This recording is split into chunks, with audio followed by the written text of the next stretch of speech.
वही जब से मालूम पड़ा कि मैं एक्स मुस्लिम हूँ, तो मोमिन मेरे पीछे हाथ धोकर पड़े। तो वो बस आ जाके वो पकड़ लेते और उनका वो घिसा-पिटा ज्ञान, दोज़ख का डर, नमाज़ पढ़ेंगे तो जन्नत मिलेंगी, बस वही। जय हिंद, आदाब, सलाम, प्रणाम, नमस्ते, सत श्री अकाल। आप सभी का स्वागत है मेरे चैनल एक्स मुस्लिम साहिल ऑफिशियल पर। उम्मीद है आप लोग अच्छे से होंगे दोस्तों। और जितने लोगों को चैनल नजर नहीं आ रहा है, तो भाई एक छोटा सा सेटिंग आपने करना है। आप अगर मोबाइल पे है तो अपने आइकन पे क्लिक करें, सेटिंग पे क्लिक कर ले, जनरल सेटिंग में जाएं, थोड़ा सा नीचे आए, लोकेशन इंडिया दिखा रहा होगा, उसको चेंज कर कर कोई भी आपका पसंदीदा लोकेशन हो वो आप सिलेक्ट कर ले। एक जादू होगा कि आपको हमारा चैनल नजर आना शुरू हो जाएगा। एक्स मुस्लिम नवीद साहब हमारे साथ जुड़े हैं। एक्स मुस्लिम नवीद भाई, आपका बहुत बहुत इस्तकबाल है। आवाज़ आ रही है? परफेक्ट है सर, कैसे हैं? ठीक हूँ। आप हमेशा कमेंट में रहते हैं, बहुत बार जुड़ने की कोशिश भी की, फिर आज फाइनली आप जुड़ पाए हैं। हाँ, वो प्राइवेसी इशू। अच्छा, तो अभी भी आप लाइव है, प्राइवेसी इशू तो नहीं होगा? नहीं, अभी कोई मसला नहीं। अच्छा अच्छा। तो नवीद भाई, आप कभी एक्स मुस्लिम बने? 2 साल हो गए। अच्छा, 2 साल हो गए। हाँ, पहले कितने मुसलमान थे आप? पहले 60 टू 70% थे, यानी मॉडल थे। बट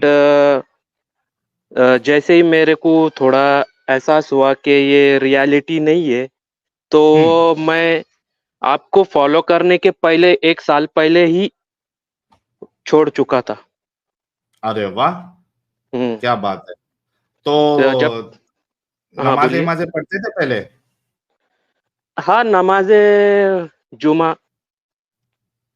अच्छा, अत्तहियात याद है आपको? अ, 1 साल से ऊपर हो गया, अभी ऑलमोस्ट 2 साल हो गए, तो बहुत कुछ भूल चुका हूँ। दरूद इब्राहिमी याद है?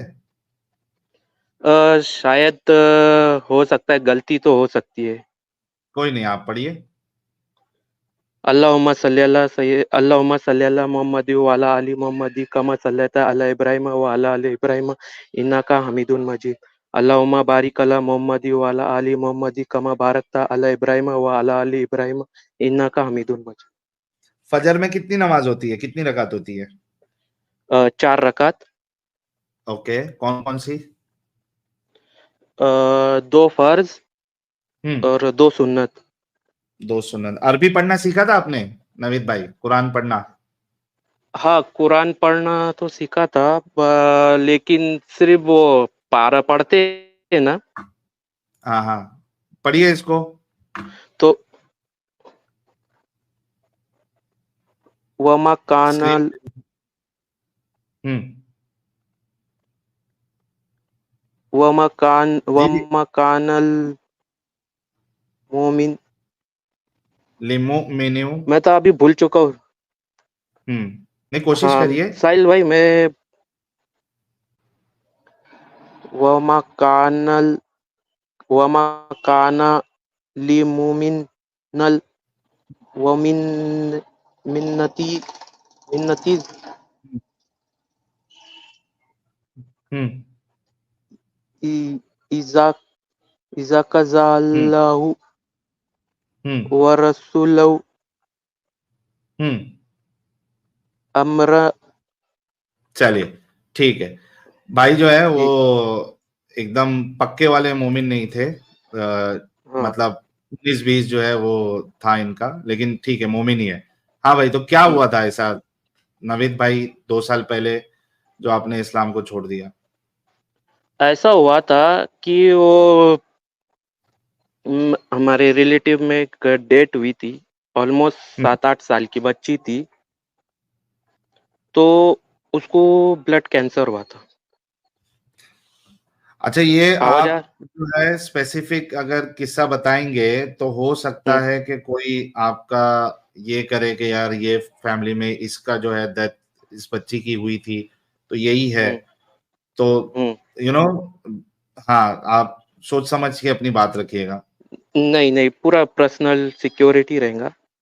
हम्म तो वो उसकी तकलीफ देख के, जो उसको ब्लड कैंसर हुआ था, उसकी तकलीफ देख के मेरे को हफ्तों तक नींद गायब थी। तो मैं रात यानी खाली वक्त में सोचता था कि यार ये हकीकत है क्या, कोई मदद करने वाला है क्या। तो ऐसा जब काम नहीं रहता था तो दिमाग में वो बातें घूमती थी। तो आपको याद होगा कि हज के वक्त वो क्रैंग होती थी, वो जो हज तवाब होता था, वह क्रैंग टूटी थी तो मोमिन की डेथ हुई थी बहुत सारी। पुरानी अपडेट है वो ऐसे घटना होते होते होते यानी वो यकीन कम होता गया। तो जब तो यानी मेरे को पता नहीं था ये एक्स मुस्लिम और ये एथीज वगैरह कुछ पता नहीं था। तो एक बार मैंने यूट्यूब पे, मेरे को बाहर से पता चला था, नास्तिक बोलते जो यानी यकीन नहीं करता। तो मैंने उसको फिर एक बार ऐसी सर्च मारा तो जफर भाई का चैनल आया था। ओके। और एग्जैक्ट उनके वो सवाल जो थे वो मेरे एकदम एग्जैक्ट मैच कर गए। तो उस दिन से मेरे को एकदम ये हो गया कि भाई ये रियलिटी नहीं है। तो फिर उस दिन से मैं एकदम टेंशन फ्री, बिना कोई प्रॉब्लम के रहने लग गया। फिर उसके बाद आज जो है वो है खुश हूँ लाइफ में। सही है। तो बहुत अच्छा है। मेरा एक सवाल था साहिल भाई। जी जी पूछिए। ये जो कुरान बोलते लोहे महफूज है, उसके बाद वो एकदम परफेक्ट है, उसमें कोई चेंज ही नहीं हो सकता, तो फिर ये स्कॉलर ज़ईफ हदीसों से क्यों जान छोड़ा? किसने? ज़ईफ हदीस। किसने जान छुड़ाई? यानी मैं ऐसा यूट्यूब पे वीडियो सर्च करते रहता ना, तो उस पे वो आते रहती, वो तो डायरेक्ट बोल देते ये ज़ईफ है, इस पे अमल नहीं हो सकता। सवाल क्या है आपका? सवाल ये है कि वो जो यानी परफेक्ट है, कयामत तक वो यानी उसमें कोई चेंज नहीं होगा। किसमें? कुरान में? हाँ। ओके। तो फिर ये जब उनको सवाल आता है तो फिर ये ज़ईफ बोल के उससे जान क्यों छुड़ा देते? कोई कोई हदीसें है ऐसी ज़ईफ। नहीं, कुरान को तो ज़ईफ नहीं बोलते हैं। हम्म। कुरान को तो ज़ईफ नहीं बोलते हैं, कुरान को तो सही बोलते हैं। हाँ। हदीसों का सबसे पहली बात जो है वो परफेक्टनेस का कोई दावा करता नहीं है। उसको हाँ। कुरान की तरह परफेक्ट नहीं मानते हैं, ना ये माना जाता है मोमिनों के जरिए से कि वो प्रिजर्व्ड हाँ। है ना? लेकिन हाँ। इनके जो स्कॉलर्स हैं हाँ। उन्होंने हदीसों की कैटेगराइजेशन की, ठीक है, कुछ हाँ। रूल्स निकाले कि हम हाँ। इन कानून पे इसको परखेंगे, और हाँ। उसके बाद वो सारे जितने स्टेप्स है उसके, जितनी हाँ। बातें हैं उसकी, वो हाँ। टेस्ट में पास होने के बाद हम इसको एक टैग देंगे कि ये ऑथेंटिक हदीस है या ये सही हदीस है। ठीक है? अच्छा। तो जी। इस पे वो लोग कभी जमा नहीं हो पाए। अच्छा। पहले के जो मुहद्दिस थे उन्होंने भी ग्रेडिंग की कि ये सही अच्छा। है, ज़ईफ है। फिर उसके बाद जो मुहद्दिस आए उन्होंने पहले वाले को कहा कि नहीं, ये इन्होंने तो सही कहा था लेकिन ये ज़ईफ है, इन्होंने तो ज़ईफ अच्छा। कहा था लेकिन बाकी किताबों से जो हदीसें सेम मिलती है उसको मिला जुला के ये अब हसन हो जाती है, सही हो जाती है। उन्होंने फिर से अच्छा। फिल्ट्रेशन किया। फिर इस अच्छा। तरीके से इनके स्कॉलर जो है आते रहे, जो फिल्ट्रेशन का काम करते रहे। अभी भी लेटेस्ट अच्छा। जो है इनके शेख अल्बानी और वो हाँ। क्या कहते हैं उसको, शेख जुबैर अली जई। फिर इस हिसाब से अच्छा। जो बरेलवियों के मुहद्दिस अलग है, देवबंदियों के हाँ, वो फिर मुहद्दिस क्या अलग अलग है। अलग है। हाँ, हाँ। तो वो अपने हिसाब से हदीसों को सही ज़ईफ का खेल खेलते रहते हैं। इसी वजह से जहां पे वो पकड़े जाते हैं तो वहां पे उस हदीस को फिर वो, चाहे वो सही मुस्लिम की क्यों ना हो, सही बुखारी हाँ। की क्यों ना हो, इनके जी। उलमा ने उसको सही कही हो, वो उसको कहते हैं कि नहीं ये झूठी हदीस है या ये वीक हदीस है, हम इसको नहीं मानेंगे। अभी तो देखिए, ये फ़िरके तो सबसे बड़ा कन्फ्यूज़न है। अब तो मेरे को हुँ। ये भी पता चला कुरान भी अलग-अलग है। हाँ, बिल्कुल हमने वो बताया हुआ है ना। हाँ, कुरान अभी पे तो हाल ही में मैंने मैंने इतने वीडियो सारे देखा। आलिमों से शेयर किया मैंने, किसी के पास कोई हाँ, जवाब नहीं है। किसी के पास जवाब नहीं है। हुँ, सब ऐसा 2 सवालों से भाग रहे। हाँ, तो सही। यानी आप देखिए, यानी मैं अभी आप सोचिए, जब सोचता वही कि जब वो मानता था मैं, तो पहले मेरे को इसको मैं नज़रअंदाज कर देता था। हुँ, लेकिन अब तो ये देख के अभी ऐसा क्लियर है कि भाई ये रियलिटी नहीं है। जो अपन जो लाइफ में आए, वही हुँ, इम्पोर्टेंट है अभी। सही इसके बात आगे है। कोई लाइफ नहीं। सही बात है। आप जो है, जो अभी की जो आपकी ज़िंदगी है, उसको आपने हाँ, बेहतर बनानी है, उसको आपने अच्छी बनानी है। जी। तो मैंने आपको याद है कि पिछला कमेंट स्ट्रीम में डाला था कि भाई जब से मालूम पड़ा कि मैं एक्स मुस्लिम हूँ, तो मोमिन मेरे पीछे हाथ धोकर पड़े। हुँ, तो वो एक्चुअल में मैं सेफ है आप? सेफ हूँ। मैं बिल्कुल सेफ हूँ। हुँ, तो वो बस आ जाके वो पकड़ लेते और उनका वो घिसा-पिटा ज्ञान, हाँ, दोज़ख का डर, नमाज़ पढ़ेंगे तो जन्नत मिलेंगी, बस वही। हुँ, बाकी सही। तो मैं सेफ है, वैसे तो मेरा यानी ना के बराबर है उठना-बैठना मोमिनों के साथ। हाँ, और मैं नॉन मुस्लिम एरिया में शुरुआत से ही रह रहा हूँ, तो मेरे को ऐसा कोई डर नहीं। चलिए बहुत अच्छी बात है यार नवीद भाई, सेफ रहिए और बहुत-बहुत कांग्रेचुलेशन। आप थैंक यू। इस ज़िंदगी से बाहर निकल गए 2 साल पहले ही, और थैंक्स हुँ, टू क्या कहते हैं उसको, अ अपने ज़फ़र भाई बहुत अच्छा काम कर रहे हैं। उनकी वीडियोज़ जी, पहले लोग देखते हैं, फिर वहाँ से हमारे पास भी आते हैं। बहुत-बहुत जी। शुक्रिया। यार हमारे नवीद भाई के लिए गुलाब का फूल भेजे, ये बड़े ही ज़बरदस्त जगह से है, और एक्स मुस्लिम भी बन गए हैं। कुछ धमकियाँ-वमकियाँ भी आ रही थी इनके दोस्तों के ज़रिए से, पास से, लेकिन अब ये सेफ है।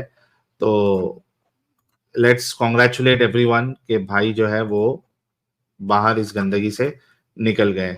चलिए thank you so a, much Naveed भाई जुड़ने के लिए। जी, जी। थैंक यू साहिल भाई। Thank you so much. चलिए, यार बहुत अच्छा लगता है जब लोग आके अपनी स्टोरीज बताते हैं और हमको पता चलता है कि कई सारे लोग ग्राउंड लेवल पे इस्लाम छोड़ दिए। मैं अभी, आप लोगों को मालूम है कि 5-6 दिन से जो है वो मौलानाओं की हंटिंग पे लगा था, तो मैं जब कॉल अपना सिम कार्ड चालू करता हूँ तो कई सारे लोगों के कॉल आना स्टार्ट हो जाते हैं। तो एक बार एक मुंबई के एक शख्स थे, मैं एरिया नहीं बताऊंगा ताकि उनकी जो है वो आइडेंटिटी का मसला ना हो। उन्होंने मुझे कॉल किया, तो मैंने उठा लिया कॉल, तो उन्होंने मुझे बोला कि भाई, तो मैं कट्टर बरेलवी था, नियाज़ करता था, फातिहा करता था, सब कुछ करता था। लेकिन 2 साल पहले आपका चैनल मिला और मैंने आपके चैनल पे सारी डिबेट्स देखी, बातें सुनी। मुझे समझ में आ गया कि ये सारा जो है ये एक खेल है, धोखा है और इसमें कोई सच्चाई नहीं है। वो इस्लाम से निकल गए, बहुत खुश है, और उन्होंने ग्राउंड लेवल पे एक मतलब डेंसली पॉपुलेटेड मुस्लिम एरिया में वो रहते हैं। वो इस्लाम से निकल गए, बरेलवी फ़िरके में थे वो, इस्लाम से निकल गए। कभी-कभार मस्जिद चले जाते हैं सुनने के लिए कि मौलाना क्या बोलता है, क्या नहीं बोलता है, और उन्होंने अपने 25 दोस्तों को भी उन्होंने इस्लाम से बाहर निकाल दिया। तो ग्राउंड लेवल पे, और वो कह रहे थे कि भाई हमारे एरिया में हर किसी को आपके बारे में मालूम है। सुनते हैं वो, आलिमों को भी मालूम है, वो मना करते हैं कि भाई इनकी बातें सुनने का नहीं, आपका ईमान जो है कमज़ोर हो जाएगा। तो ग्राउंड लेवल पे मोमिन हज़रात जो है ना, वो ख़ास करके मुंबई वाला जो हिस्सा है, वहाँ पे भी लोग धड़ल्ले से हमें सुन रहे हैं। तो खुशी होती है कि कोई बाहर निकलता है और उनको बातें समझ में आ रही है। और अब तो मसला ये हो गया है कि अब तो जब मौलानाओं के साथ डिस्कशन वो सुनेंगे, तो और आसानी हो जाएगी उन लोगों के लिए कि भाई देखो हमारे मौलानाओं के पास भी सवालों के जवाब नहीं है। और अभी तो मुझे ऐसा लगता है कि यार नॉर्मल मोमिन जितनी जलेबियां बनाते हैं यहाँ वहां घुमाते हैं, उससे तो लाख दर्जे वो मौलाना अच्छे हैं, जो सीधा साफ साफ बोल देते हैं कि यार इस्लाम में असल में है क्या। वो बोल देते हैं। आप लोग तो कॉल रिकॉर्डिंग्स अभी सुन ही रहे, कल भी एक कॉल रिकॉर्डिंग आएगी, तो अ, उनसे बात करने के लिए मुझे ज्यादा मजा आ रहा है। उनके अंदर का इस्लाम निकालने के लिए कि एग्जैक्ट इस्लाम है क्या, वो ज्यादा मजा आता है।